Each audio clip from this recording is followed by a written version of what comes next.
By the way, edit that out. I don't really want to start beefing the streets like that. All right. Yes.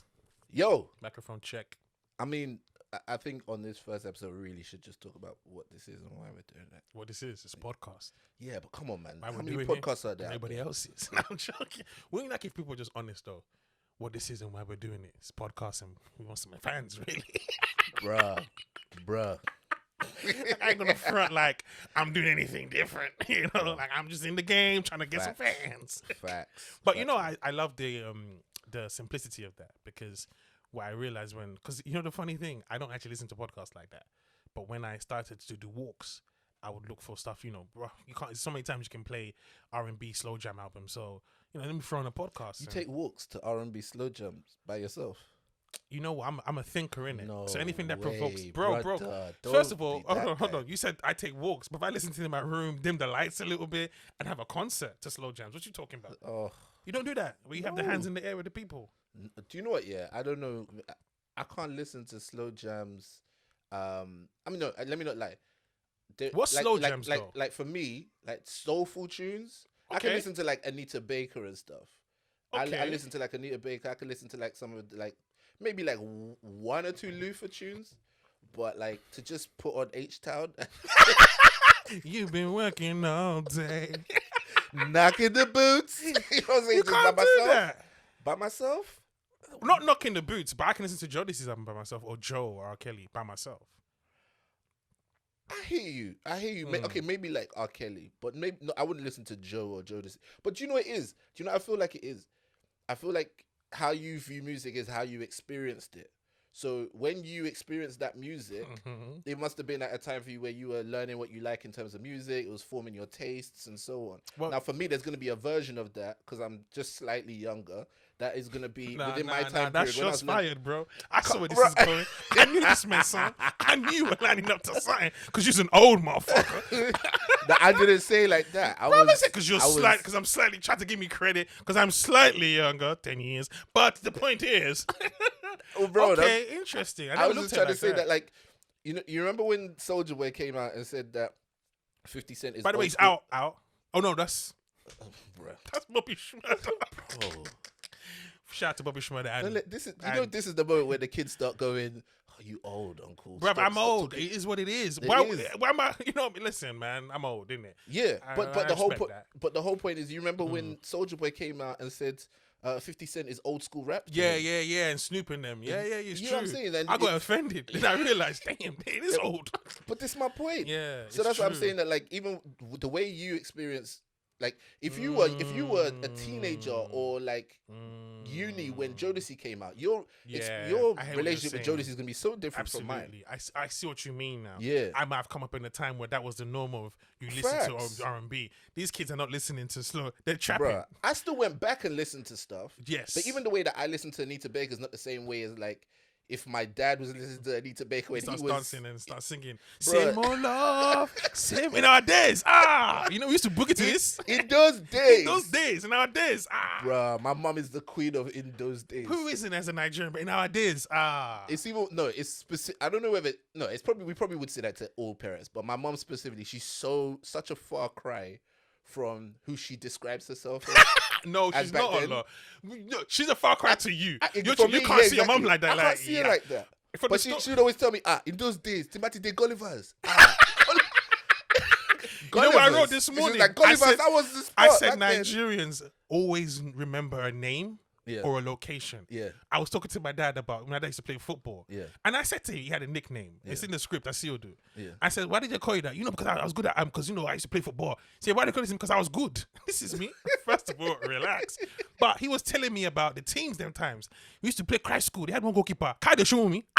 It's like Kyle the show me. They remember the exact first name and surname. What do you mean? When they say show me in those times, in those days, you know who he's playing. And you're just like, okay.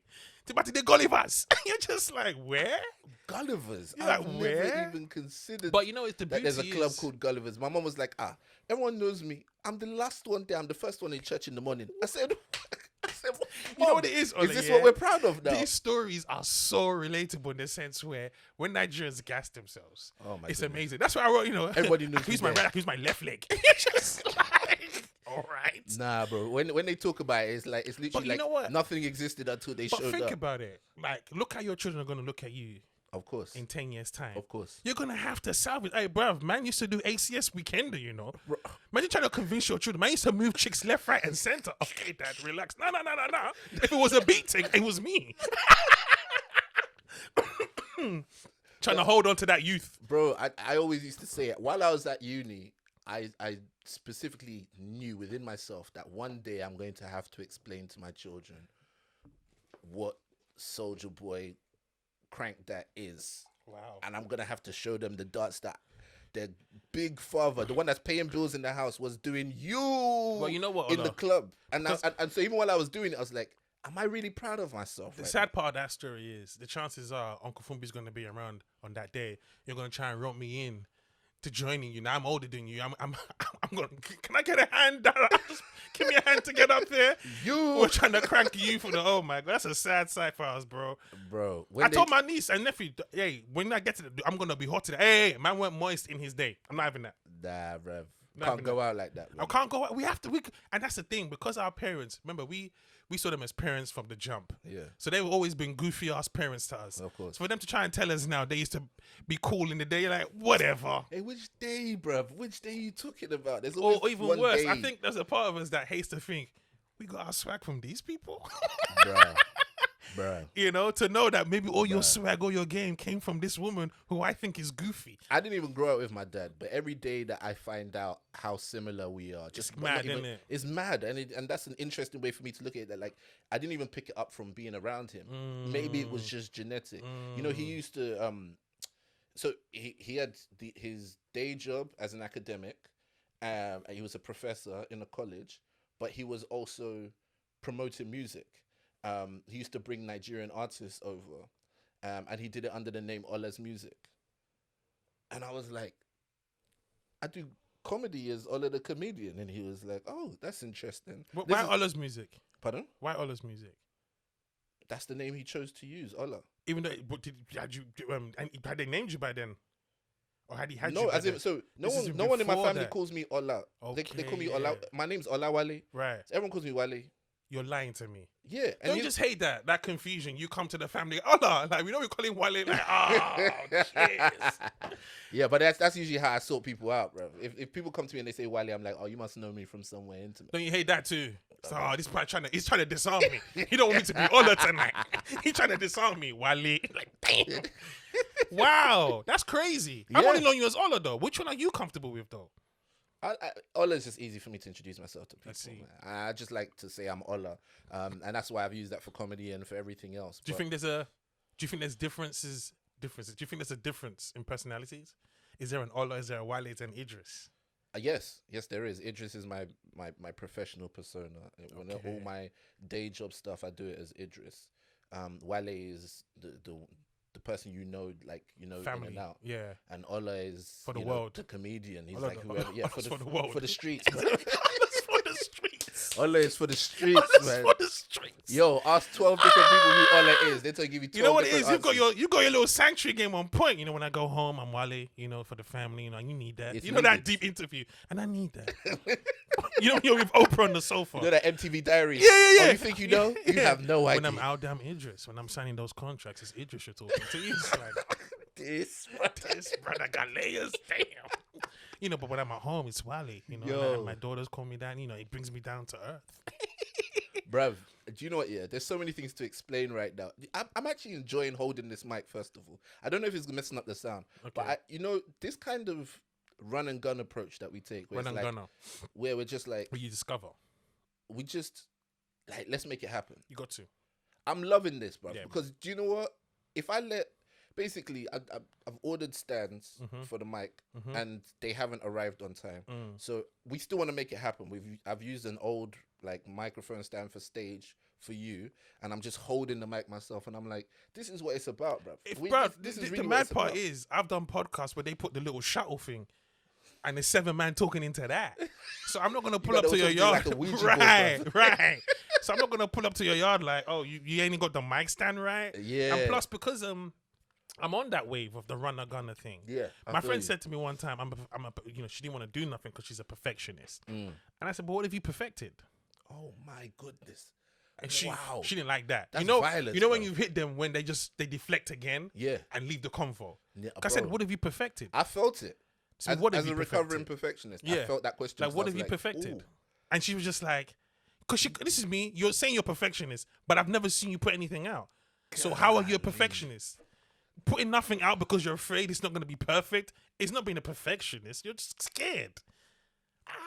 Because nothing is Yeah, perfect. you had to do it like that. I though. did because it was talking to myself as well. Yeah. Because I was in that. I was trying to tell the person, just do it. And we be resolving all sorts of problems with All- other and people. here's the we thing. be preaching with whole words to other people. I know another times you know have to you say need to it. yourself. Yeah, yeah, And yeah. another times is, and those things made me say, okay, well then I'm gonna have to do it. You know, because a lot of the times people, you know what? You can't show people Yeah. how to do it. You can't tell people how to do it. Sorry, you literally have to leave the trail. Facts. You have to leave the breadcrumbs. Facts. And if they pick it up, they pick it up. If they don't, they don't. Yeah. But the idea of telling people, it never registers. People will see a film that you made and be like, I can't believe you did this. But they will never understand that you procrastinated. You cried that night. You just talked yourself out of it. You doubted yourself. Yeah. But you still had to do it. Yeah. You know? And that's why the runner-gunner approach is the best thing. Because all you can do is fail. And I guarantee you, one cool thing about failure is this. If you cross the street in the middle of traffic and you get hit by a car and break your leg, I guarantee you will never cross the street in the middle of traffic again. We ain't gonna do that again. Once Bro, beaten, twice you shy. are ready to be an uncle, bro. That is Well, such you an know what, uncle piece of but advice it's- right there. but you know If what, you break your leg, you will learn. You will But not you do know what, it again. Ola? My friend's mom said to her one time, you know, she's trying to talk to her about boys. Nigerian woman. Yeah. You know, Nigerians have been having germs since the beginning of time. Of course. But combined with Us. the accent, the fact that you just come back from evening service, you're not listening to them. You know what I mean? Like you know, you ain't got the legs trainers on. I'm gonna hear what you say. Yeah. But she said to her, boys are like bees. You know, they come, they take their honey, and then they buzz off. She didn't say buzz off. I threw that in because I thought it was dope for comedy. But That was and then they fly off. You know, and then they buzz off, and then they fly off, and we laughed. I just don't. The parents just don't get it. Yeah. When she started dating after 3 fuck boys, she was like, "My mom was right." Bruh. Like Mumsy ain't been through a couple F boys herself. Wow. Well, we didn't assess that part Bro, of the story. How did Mumsy learn How these did Mummy things? know, bro? How did Mummy know? How did Mummy know? Mummy done messed with a couple F boys. And she was married. And the Nigerian F boys And without internet and Instagram. By the way, we're talking of Nigerian relationships where the husband's cheating, but you're keeping it in house because what would they say if we go outside? Bruh. What would they say about us? So they keep it. You know, I said to my friend the other day, Nigerians don't divorce; they just get separate rooms. Bruh. How can you Nigerians can live in a Bro, separate room house facts. and raise a family calm. Facts. Of course. Calm. But that's commitment, though. I respect it. Anyway, I know a lot of people want to fight back on it, but I'm a big advocate for commitment and sticking to your word beyond emotions. But that's not the point right now. What I was actually gonna say is one time my mom tried to throw me in the dirt while we were at one of my auntie's houses, like her cousin or whatever. We were watching TV, and it was a Nollywood film, and somebody basically did that, came and got their honey and buzzed off, and then so then my auntie said, hit and run, ni. No, hit and run, ni. I was saying, hit and run, body. While man she hit and run, I was like, what? How old were you at this point? To anyone who doesn't understand Yoruba, I was like 16. And she said you didn't hit and run. Bro. Had the porn thing happened about this time? No, bruv, don't throw me in. No, like, but you know what? I'm trying to see why bruv. your mum thinks you were hitting like Bro, that. That's what will make me scared. Do you Mum know knows what it I'm is? fucking? Damn. I think my mum threw it in with no idea to see how I'd react, to see if I'd be like, Right. how does she know? Or I'd Right. be like trying to defend myself or whatever it is. Bro, hit and run. Basically, my mum basically said that I'm out here banging girls and leaving them. Yeah. And I was like, first of all, I've never heard my mum speak like this. Right. Do you think And she then- was proud? I'm playing. That's my boy. Was she hyping you? She might have been hyping you, dog. She might have been hyping me on What the am I low. saying? Tyrone? My boy. Who knows? Who knows knows, at this bro? point, bro? Who Who knows? knows? There's so many questions. Like, If that was your dad, you could be like, he's probably proud of it. But your mom was like, why let hit Tyrone, man? Hit Tyrone, master. Do I take Coachella by? to my friend, call hit and run.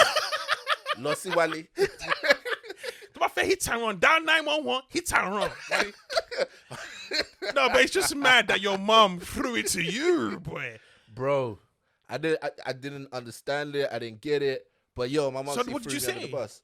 I was just like, I do not. Why are you saying this? I was all like embarrassed. First of all, uncomfortable. Bro, hell of uncomfortable. And it's with an auntie as well. I'm not. How do Nigerians? But first of all, the analogy hits and run. And then your mom calls him hits and run. Ban. It's like your mom was recording an old boyfriend. That pussy old Derek, nigga. I know what this is. We forget they had a life before us, bro. For real, man. Hey, we haven't even mentioned the name of this podcast. But that's what you. This natural conversation does. That. Yeah. So do bro, the intros. that's the whole point of why I'm doing a podcast with you. For real. Do the honors. This is Boys Quarter podcast. The concept is, if you don't know what a boys' quarters is, in countries like Nigeria, a lot of places where they live in compounds, there's usually a main house and there's an outhouse, and the outhouse is usually where, the driver and the guard, The servants, bro. Say yes. the help may live. But the whole point is it a colonial thing? I'm not sure. I'm not sure because we've had compounds for a long time. And number one and two, the standard really dropped. Like you have two people with 2-bedroom flat. We need house girl. Like, bro, you don't even have a house. You're taking the piss. How you got a house girl with no house? Yeah, you got a house Bro, girl you with need no a house. flat girl, bro. You need a flat girl. People walking around. You need a 1-bed. You need to face me. I face you, girl. Yeah, that's name crazy. is so funny, bro. Face me. I face you. But anyway, the whole point is, the reason why I said that we should call it the Boys Quarter podcast is because I felt like the position we constantly find ourselves in is where you don't quite fit in anywhere. Like, when it comes to being Nigerian, we're clearly Nigerian. There's the passport, there's the heritage, the food, the understanding, the skin, whatever it is. It gets in my face, man. And people think I'm doing that white thing. I was like, no, it's just sometimes, one has to. But carry on, the boys' quarters. But the whole point is that you're never quite Nigerian enough. Never. And when you're here, we're British through and through. This is where we've schooled. Well, you've schooled in a few different places. Yeah. But this is where we've been raised. A lot of our ways that we look the world is British. Where we live right now. Funny enough, the only time we're British when we leave this country, right? This is it. We're actually Nigerian here. But we're British all around black here. Yeah. We're British around the world. This is it. And I don't realize how British I am till I leave the country. I get to America, I'm like, is this necessary? You know what I mean? Why oh are my they so goodness. loud? I mean, like I'm the one in like a foreign country. Yeah. And I grab myself because I do that. Excuse me, do you speak English? I'm like, oh, don't do that British thing. there's a small colonialist in all of us, bro. That's where we're raised. We get taught that way. Yeah. We walk into other people's countries and be like, but do you speak my language? Right. You know what I'm saying? Like, or where can I find my food? Like, Yeah. You should stock my Yeah. food. You know what I'm saying? Like, for instance, if I wasn't to like Meghan Markle, Yeah. it won't be because of anything other than she's American, man. Bro. People are annoying. There's You know what I something mean? It's just in it, that being vibe. British. Yeah. Being British. So I just feel like the boys' quarters is a great obviously it's a play on words because it's Boys the boys and and- whatnot. yeah. But I mean the concept of being in the compound but not in the main house. You're Nigerian. You're Nigerian adjacent. You know what I'm saying? Like you're British adjacent, but you're never gonna quite be like the man of the house or whatever it is. You're always gonna forever be just close enough to to call it You're your appreciated address. for the services you bring. Good driver, good house girl, trusty with the kids. Yeah, But you, like you said, you're not the man of the house. exactly. And I think, but here's the maddest thing though. In all of those houses, what I always found out was the boys' quarters was a live spot. Bro, that's where You go and jam with the driver. You go and jam with the house boys and all of that because they just give you banter. But they be the ones living life. Yeah, right now. whereas you're in the everything. house, you have to act proper. Of course, and so that's why I feel like it's a really good concept for a podcast, and obviously it allows us to just be free with it and explore different things. Shoot the and, shit. And maybe sometime down the line we have guests and whatnot. But Of right course, now, I'm boys enjoying as talking well. to you. I'm joking. Can you imagine the scandal? The girl's like, she was in the boys' quarter. Damn, we ain't gonna stand a chance with this. I want to plead. The mad scandal with that. She was in the boys' quarters. Ooh. Bruh, man. So I like yeah, the logo though, man. It's got such a 90s vibe to it, man. Yeah. I just Shout out love to it. Aiden as well for Shout out the to Aiden, the Welsh Connect. print wagon. That's the Yeah. That's the Printwagonconnect.com. bro. Nah, it's I love it, man. It captures everything, I would say, you know, when you first sent it to me, I thought, oh, this is just trash. But I'm joking. I be having the vision. Don't worry about it. I saw it before he did. Artistic direction. But yeah, man. So that's kind of the setup of everything. But at the end, at the root of it is what may have seemed like an unlikely friendship at the beginning, but you know, it's turned into Camaraderie, bro. Camaraderie for real, man. Both stand-up comedians. Yeah. Birthdays. We have the exact same birthday. Yes, obviously. Experience a shared. few years apart. You know, Edinburgh. Edinburgh.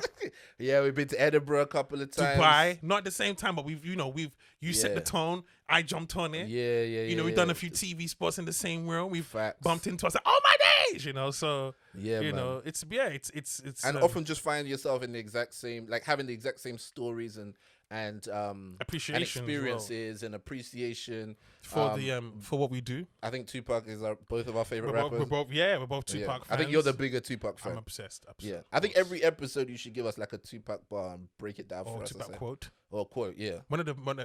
Now, or should we have should we go to that? I mean, for this one, just drop it now. But later on, we'll have a slot. One of my favorite Tupac songs is "Smile for Me." Okay. And he says it's such a potent line. I mean, there's so many lines in that song that are so potent. But the best one for me was he says, to all the seas that follow me, protect your essence. Born with less, but you're still precious. Ooh. Smile for me now. And the reason I like that line is because protecting your essence is so important. The innocence of you. The world's going to corrupt you left, right, and center. You know, people used to think selling your soul was going into the devil's little backpack and you open up a suitcase and, you know, Bro, I done sold my soul 400 times this week. Because you always give a little bit of yourself to get so much more. Facts. And so, you know, you don't realize when you're... And you know, the funny thing, in that song, he said the same line. Before that line, he says, selling my soul for material wishes, fast cars and bitches, wishing I live my life a legend, immortalized by pictures. Wow. Can you imagine that kind of self-reflection? Wow. Where you're looking at yourself and I'm doing all of this so I can get the latest car and pick up the latest girl. But you know inside, I wish I was doing more than that. And so it's so important for us to self-reflect and realize what's really important and what's really not. Hey, you're spitting facts, though. He's spitting facts. The beauty about Tupac is not many people want to self-analyze like that. Yeah. Selling my soul for material wishes, fast cars and bitches. Bro, you know that we were just joking about this before we turned on the camera and stuff, but if you're in the studio with Park and he said that. And he goes into the booth and says that. Selling my soul for material wishes. And meanwhile, you look at your pad. Your pad said, hey, shake your booty, girl, shake your booty, girl. Bro, you throw the whole pad away. He come out the booth, you're from me. Now, you know what? Cut a throat. I'm going to record it in my yard and send it over. Let me voice note you, Mike. Let me voice note Funny enough, that track is with Scarface. You think he came with anything other than more potent bars? Bro, when you are in the booth with somebody like that, you have to go harder. And to be honest, that's part of the reason why I think, you know, when I started off in comedy, and I had this concept of what I feel like comedy should be or where we should take the scene and blah blah blah blah. It's very rich to say that from my own position, but when you get around people who are like-minded, bro, you're gonna elevate your stuff. Absolutely. And so even if you thought you figured it all out, which was my problem, I thought I'd figured it all out. Yeah. But when I got around other comedians who, at least we got the same fundamental understanding of what it is, but we have completely different life experiences, completely different points of view, all these different elements to add to it. Bro, the way you write after that is different. Yeah. And so that's why, you know, you have to be around and you have to work with and you have to collaborate with people that are going to elevate you. It's funny. It's facts. You know when I got shook? When I started doing The Edge. Bruh. That's when I was like... You're going to explain The Edge to the people? The Edge is essentially the comedy store, and it was like a panel. It was like a game. It's a game show. It's not necessarily stand-up comedy. It's a comedy skit game show where we have different departments. Yeah. There was Live or Die, where you come to the microphone and someone throws a topic out and you vibe off of that microphone. Yeah. Now, to them, they think you're just vibing off the top of your head. Yeah. But the idea was always to have stuff about, because it was a topical show, Yeah. which is about news stories. Yeah. And the idea was to always have stuff about the news that you could bring to the table. Yeah. Now, someone like Don't tell me, them how the meat's made, but we came up with everything off the top of the head. yeah, everything just came out my spirit. But what you quickly realized was a lot of stories in the news didn't interest me. So, but what I could understand was I could relate it to everyday life. Okay. So when someone lost a castle or something in, Michael Jackson was a big topic at that time. Yeah. About the paedophile thingy that was going on. Yeah. And I remember because of those guys that were at the edge, these were seasoned writers. You understand? Not everybody's funny in terms of the performance aspect. Yeah. Some people can write. Sean Mayo, shout out to Sean. He's never going to hear this podcast because I don't even think he has a phone. But his ability to write jokes on the spot, bro, was amazing. It's not even just ability, bruv. That guy's dedication to writing jokes. Yeah. Every day He had writes. something. Every day he writes. And so I that put a lot of pressure on me because I relied heavily on charisma and personality. But then I started upping my pen game because I wanted my pen game to be good. Yeah. You know, can you imagine if you up your pen game, you already have personality and performance. Bro, you now up the pen. You're laughing. What do you mean? You know? And that's when I came up and then they showed me how to look at a story. This is what I do. And for people who are trying to do stuff, the best comics look at a story and they hear what everyone else says. And then they they look for their angle. Of course. And when you find your voice, Ola, you don't just look for your angle will come out in your voice. And do you know what, bro? I actually struggle to write on a lot of big topics because I don't feel to say anything unless I have a unique angle on it. By the time you get to Twitter or whatnot, everyone's written all sorts of nonsense. Bro, I remember the first time I realized this was I went for the Obama inauguration, right? And I was doing stand-up at that point. And I was like, I just saw Obama get inaugurated and, America's black president and blah, blah, blah, blah. I should write something about this. I should have a joke. And I didn't have one, bro. Because I didn't have anything unique to say about it. I didn't have a viewpoint on it. I was trying to force it because I felt like it's something I should have, right? And I feel like there are some people who don't mind. They can basically tell the same joke as everybody else. Yeah. But with the way that I see comedy and I see the unique position you have in terms of your gifting, being able to write and so on. If you get up on there to say, don't all the ladies look nice, you haven't really pushed the game forward. And you haven't really said anything. It's like the Meghan Markle thing, everybody's talking about the racism and the I remember sitting there, and this is when you're in your voice and you got that comedy instinct. When she said there was discussions about what shade or how dark the baby's gonna be. Yeah. Immediately my instinct was like, and I was shocked because I was like, we had the same discussion in my house. I'm done with you. You see what I'm saying? And the comedy, the reason why you're going to laugh on us because you had that discussion too. We didn't, but I get your point. Everybody is like, okay, little melanin in there. Everybody had that discussion. Facts. So the idea that we should be outraged of that is where the comedy would come from.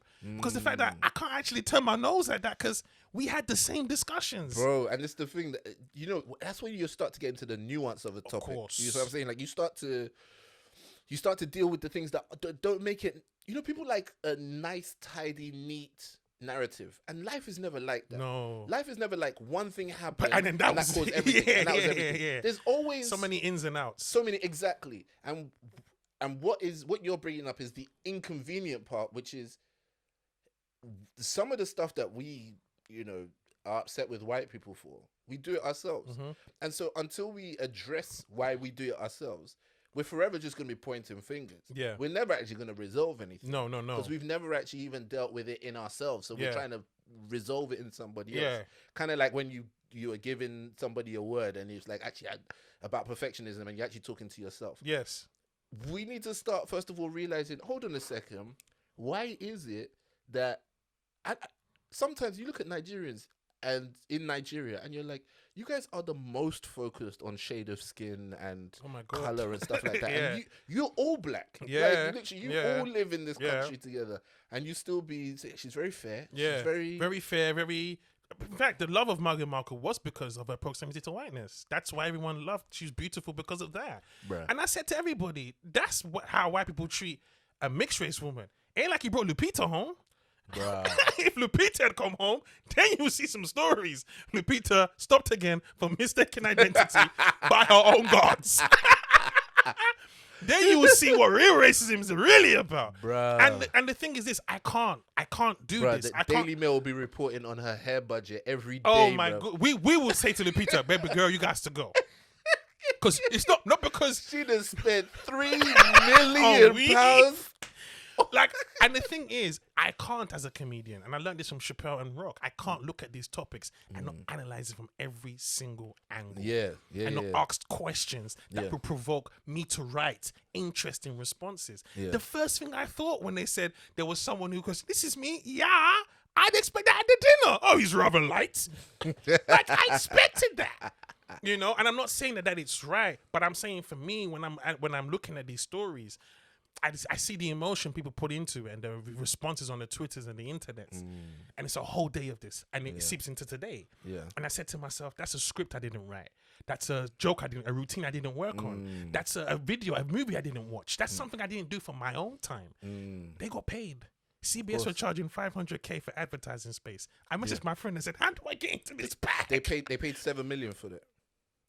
And now here's the thing, Allah. $7 million for her pain in the palace with racism, sexism, and everything she went through. I did a show, okay, for a promoter, right? He hadn't seen me with locks. He had only seen me with short hair. He said to this is a nice guy in his book. He said to my face, we've gone from the, innocent, friendly look to the, the wild. Hold on. One thing I love about white people is when they say the bullshit and expect you to end it, the wild. Like, you should. And you're like, the wild what? And my whole disposition was gone because I was thinking, if he sees me like that, I'm in a pub in Kent. How does this whole village see me? Right? Man. So I couldn't perform. And I won't lie to you. The first 10 minutes of my set, they were looking at me like, we thought it would be blood clot. Right? Here's the thing. Here's what I'm getting to. I got 150 for that pain.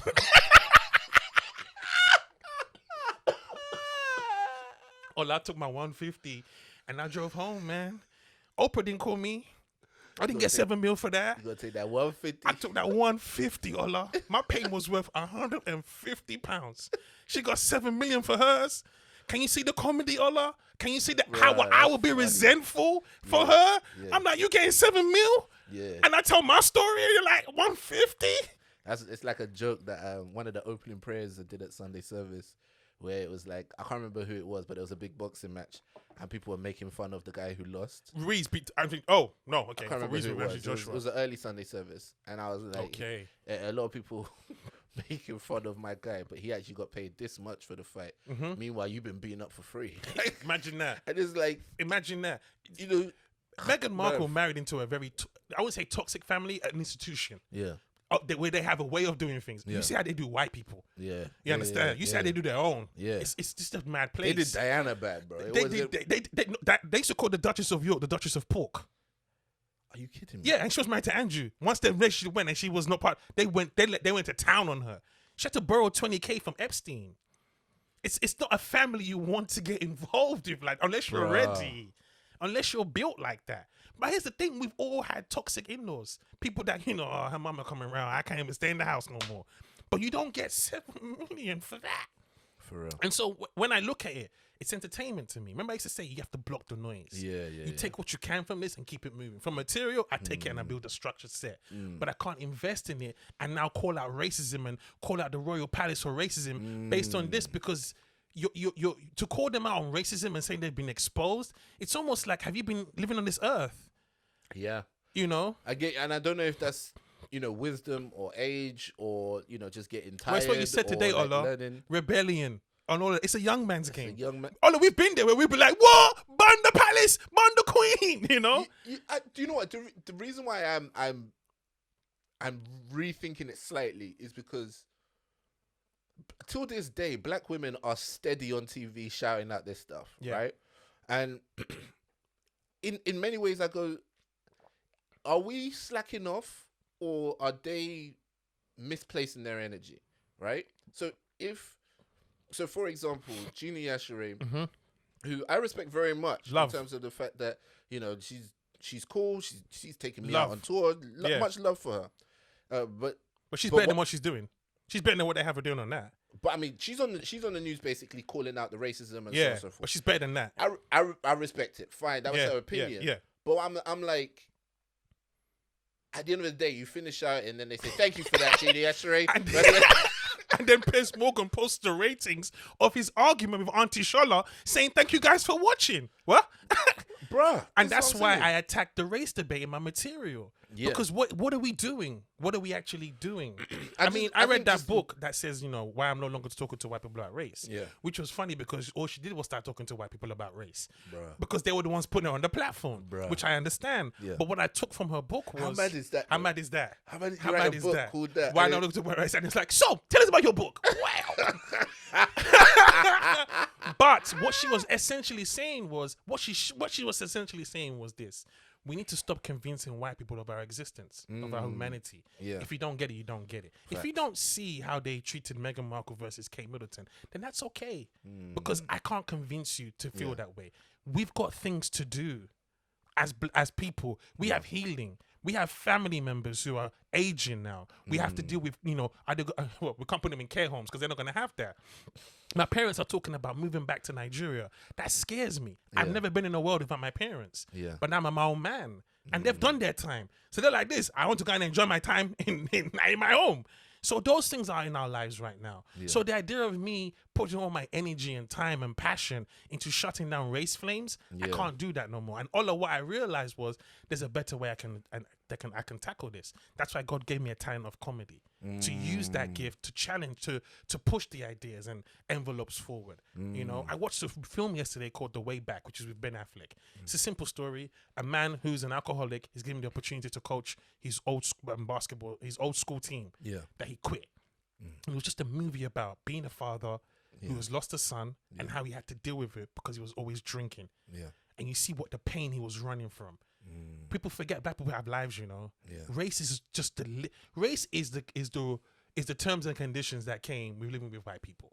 Wow. You live in a white society, you're just gonna have to deal with racism. Yeah. I know when white people say, it's all right over here, I hate that. But I'm telling you, it's the truth. Do you know what it is? The way I describe it is that in the UK, we're at racism's HQ, right? There's a HR department here. America's racism is the shop floor racism, right? This is where the real skirmishes happen. Yeah, it's like, the administrative work, the brains behind it, the plans is from here. Yeah.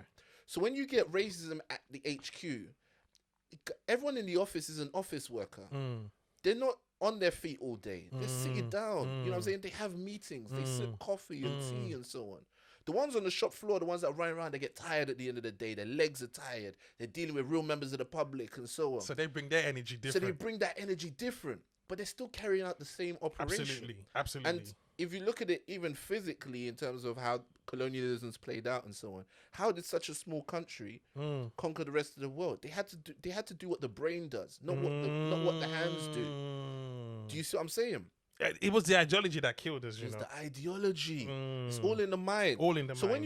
if you spent this much time in racism's HQ, and all you take from it is racism, blah blah blah blah blah, then you haven't clocked the whole game. You haven't peeped the game. You're bringing shop floor tactics to the head office. It's like when someone gets called a monkey chant in a football game, and next thing you know, we've got John Barnes, Ian Ryan, all these ex-players. It's just a disgrace. Meanwhile, that same kid called the Italian guy a cunt. Bruh. And he's 8.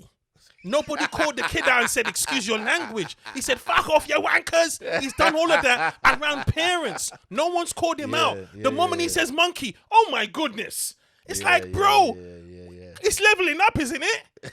The kid must be like this. What have I done wrong? I've just been in cunt for 10 minutes. No one said nothing. And that's the problem with society. Even if you take that deeper, you look at football versus tennis. Football, like you said, it's the shop floor versus HQ. Yeah. Who goes to watch football games? Dave and them. Terry. My old Nate and no, we are at a West Ham game. They've been drinking for the whole week to watch West Ham. Grown men in shorts kick the ball around. This is their weekend, bro. They've got the memorabilia at home. They can tell you when Sir Neville lifted the training in 1924. This is their passion. They bring that energy with the same way they approach their racism. So when it's chips like that, you go to tennis. These are the esteemed people of this country. Have you been to Wimbledon? I haven't, But if bro. I walked in there, even the nigga changed quickly. I have to film there. Oh, that's strawberries Excuse and me. green, By the way, please. I'll give you the levels again. Yeah. Everybody serving there was a minority. Of course. When you get to the gates, people checking your bags, it's all us. Yeah. Right? Yeah. I get into the gates. You know you're on a different level. If you did monkey chance, I will put that. White people would actually panic. Oh my goodness, can we get him out of here? Because they don't like stuff like that. Yeah. Because they'd rather vote. It's office politics. They'd rather vote. Yeah. Clearly doesn't vote. They'll go and vote to get their shit off. In the working class game, they ain't got time to be queuing up for voting. They let it out there and then. Bro. So we have to understand when you're fighting these wars, you got to know the game. Yeah, you speak a big fact. Piers Morgan is not even worse than saliva on my tongue. Bruh. So even he walked off this show today, I was laughing my ass off. Bro. See me, where's he going? Remember, I said to you that you know, on the way back to the green room, there's at least 6 TVs showing what's going on. Yeah. You got to walk past 12 screens. Like just walking. You know what it is? I liken it to They that need point. to get the cameraman from Maury when the woman. running after you. You know what? I'm surprised he didn't do that. I like follow him to the dressing room and then slam the door. I thought that would be good TV. Because it's just TV. Hilarious, bro. It is. It's just TV. It is. You know the It's maddest all thing theatre, here? bro. I liken it to when you go into the dressing room and you close the door. Yeah. Listen, what do you do then? What? You sit down angrily? Because you know when you smash a show or when you die on a show, Yeah. you know it's the same emotions that you go through. Bro. If you smash the show, you don't know where to go. You know, you don't really want that. You're amazing. You kind of want to, allow me. If you smash the show, do I leave too soon? Should I hang around? I don't want to charge. I never like, that's the guy that died, you know? You don't know what to channel that energy. You've bombed off the set. You've walked. It's like when you leave the WhatsApp group. And you're now sitting there thinking, I wonder if they're thinking about me. It's just, that's what he did. He left the WhatsApp group. He left the WhatsApp group and I was just sitting there like, yeah, I guess someone's going to try to add me back soon, but I don't know if I'm going to join. It's all showtime. You know, my Lawrence, I think it was Eddie Murphy or Richard Pryor that said it. You know, when back in the day, black people, when we get into fighting, you know, when there's like 10 men, they try and hold you back. So when a nigga holds you back, you can really do showtime. Get off him, man. Get off him, man. Get off him. I will kill this guy. Then they let you go. And you're like, you know? So it's all, I guess what we're trying to say is the truth is, our obsession with celebrity and these people who we assume to be the best versions of us is what drives these things. Because the truth is this, I do believe she felt hard done by and whatnot. Yeah. But her experience, apart from, her experience is something black people experience all the time in white circles. Yeah. We knew this. Yeah. We understand Sterling gets this treatment. Yeah. Sterling was in Primark today. Okay. You know, we understand the language. And so for someone like me, it's more of a case of, like you said, if we're really serious about, you know, really doing right by ourselves for the things that we've seen and witnessed and heard that were done to us as a race, it can't be on television like that. I just don't think that's the answer. I love Auntie Shola, I get it, but what are you actually doing? You know, Nigeria has no light. I'm more worried about that. Than I am about whether. You start bringing stuff like that into context. You're like it's we. Although you remember that analogy you gave me. God gave us a home, you know, bro. This wasn't our home, bro. God gave us a home, but we don't want to go and live there. We want to live with white folks. Well, these are the rules of our house. Yeah, and we can't. We're 3 million in this country to a population of 60. Yeah, we can't change the house for them unless we do what they did, which was brainwash them. Yeah, and we're not about that. We're just trying to live. Bro, do you know what? Yeah, every day that one of these kind of things happens, I always, when you say something like, we don't have like constant electricity in Nigeria, it takes it back to like what's really important. What's really important? And I was reminded of that. You know, just the other day was International Women's Day, and Burger King UK tweeted, "Women belong in the kitchen." I know.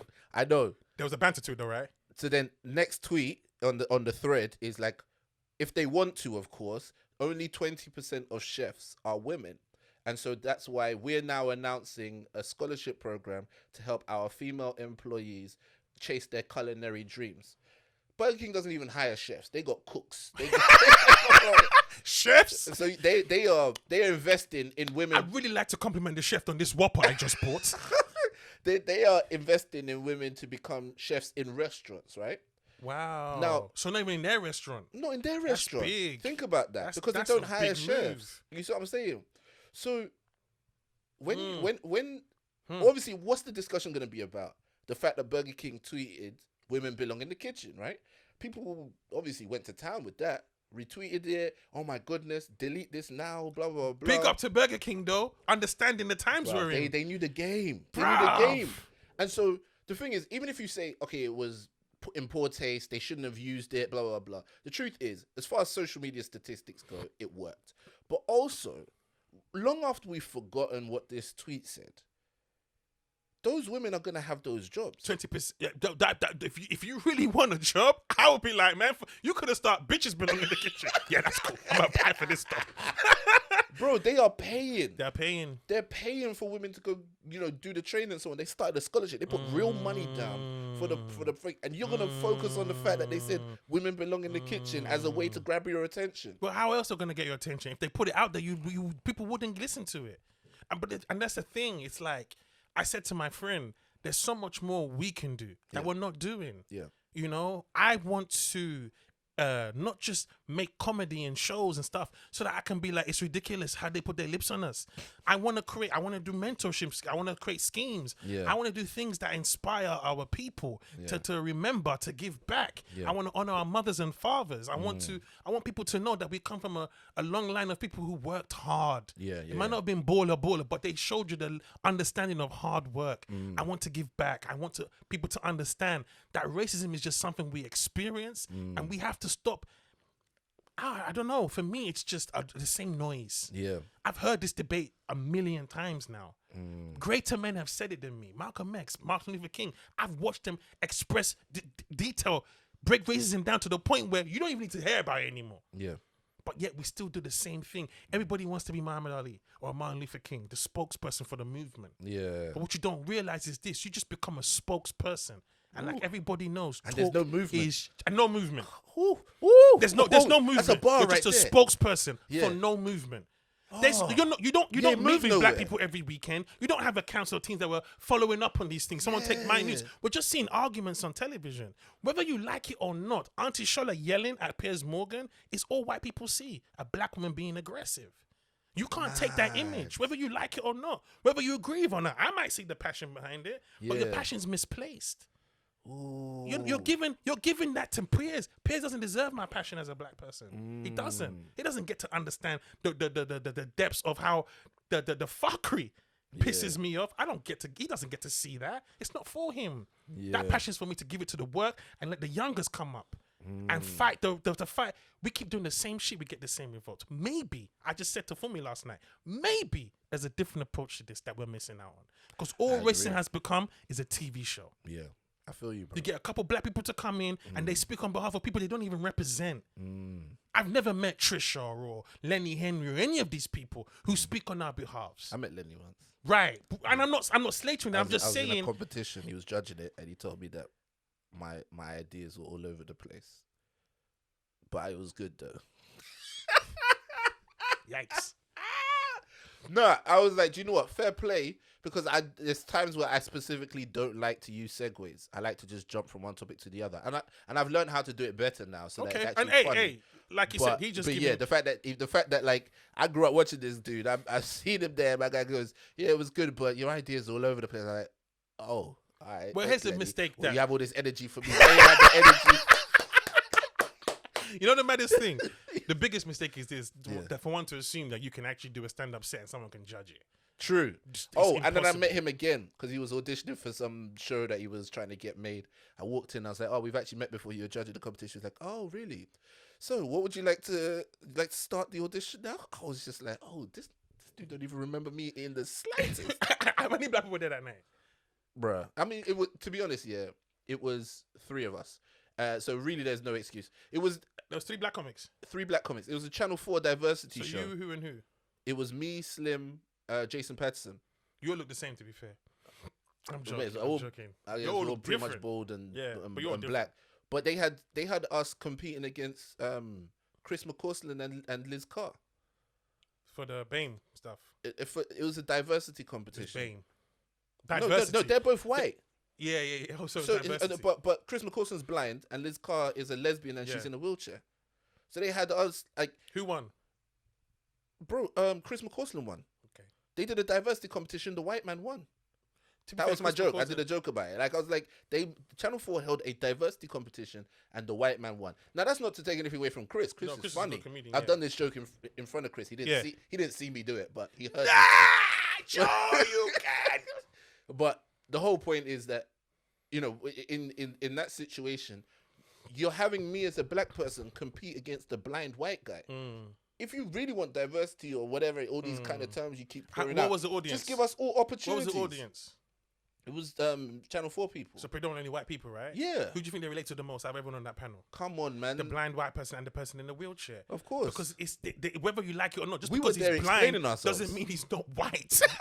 We were there explaining ourselves, man. He's just blind and white. You know what I'm saying? Yeah. He's still got the same experience. He's the only person in there who can say, I don't see colour, and I'll be like, fair play. Fair play, though. Nah, fair play. He's the play, only bro. person in that doesn't see color.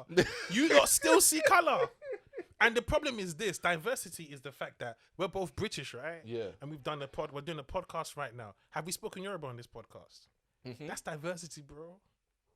The fact that we go into things that you don't even relate to. Yeah. When I watch Money Heist, I watch it in Spanish. Yeah. Because I want to get a complete feel of Yeah. that. I don't want to hear English people speaking dubbed over. No. feel you, bro. I want to hear "por favor." I want to hear that. Por favor? Yeah, you know, "por favor." When I was watching Money Heist, Por favor. man was learning Spanish. I had the Yeah. Spanish app beside me Yeah. to pick because I love the way they spoke. Yeah. That's how Oh, you you learn. don't use subtitles? No? For what? Oh, yeah, sorry, I used to. Yeah. Sorry. This brother here. You know that, I won't understand what's going on. And that's the maddest thing about watching it in Spanish with subtitles. You have to pay attention. Of course. Because sometimes I do from my phone, I don't miss 4 words. Oh, I got to go back now. Yeah. But what I'm trying to say is we were afraid to speak in our mother tongue. Yeah. And do you know what's crazy? Foreign shows be banging on Netflix. Because you know And do you why? know Because it's them. And do you know what it is? It got us out of the belief that We have to be English. all the best content is made in English. Yeah, it's not. If you look at the way that we do award shows and stuff like that, we'd be like, oh, this is the best film of the year, but it's only the best English film of the year. Absolutely. It's not like everybody in China was like, this was the best film of the year. This is what I'm saying. But that's what England and the West are smart about doing, is making it seem as if this was America called the NBA the world, the baseball the World Series, and it's only played in their country. Of course. You know what I mean? So Americans say that, like, LeBron is the best athlete in the world. Ask him to name 5 athletes that don't play basketball. They won't be able to name the 5 other athletes. But they just do that. But our point being, when I started to, when I started to create, and like you said, trying to find where you fit in. The funny thing is, I didn't realize how much I didn't fit in. I thought because I was British and I spoke like this, I fit the mold. Yeah. But I don't, because there's so much more in terms of how I came up, my my voice, and just the things that helped shape me as a person. It's just not the quintessential British experience, but it is an experience. The whole point is we're creating our own lane now, and that I think is the biggest takeaway from doing things differently. Is build your own house up. At the end of the day, like I said, we're doing it run and gun right now. It's not, bro. There was a time where we thought this podcast was gonna happen with the BBC. Absolutely. And when they decided they're not moving forward with it anymore, We pulled the plug. We pulled the plug. as if that was it. Yeah, And that was the kind of mindset of me in those periods. Yeah. Sit down with an idea that we believe is fire. Get in front of Simon and Dave. And It goes nowhere. But that their name wasn't fire, was it? they were gassing us, and we really thought we were about to move forward with this, and Yeah. we got the deal to make 10 episodes. Yeah. I think We made 10 episodes. no, we made like 3 or 4, bro. Oh, we didn't do 10? We didn't even do the whole 10. No. But they paid us for 10. Yeah. Yeah. We got the money, but it was Hush like, money. They were like, keep the money. We don't want the content. But you know what that is, though? But we got- Someone's listened to it and said, who's going to relate to this? Do you know what it is? They've listened to it and they've gone, we've got other priorities. It's not even about who's going to listen to it. They put out stuff that nobody watches and listens to all the time, bruv. It's just that it's not a priority to them. And But I'm like, that's sometimes, fine. as our people, though, as well, sometimes they wait for that BBC stamp before they give us a listen. Of course, I think bro. that catch-22 was a bit harsh. It's just, bro, we're all victims of clout chasing in Yeah, one yeah, form or the yeah, other. yeah. But what we do have at this point right now is an opportunity to just say, do you know what?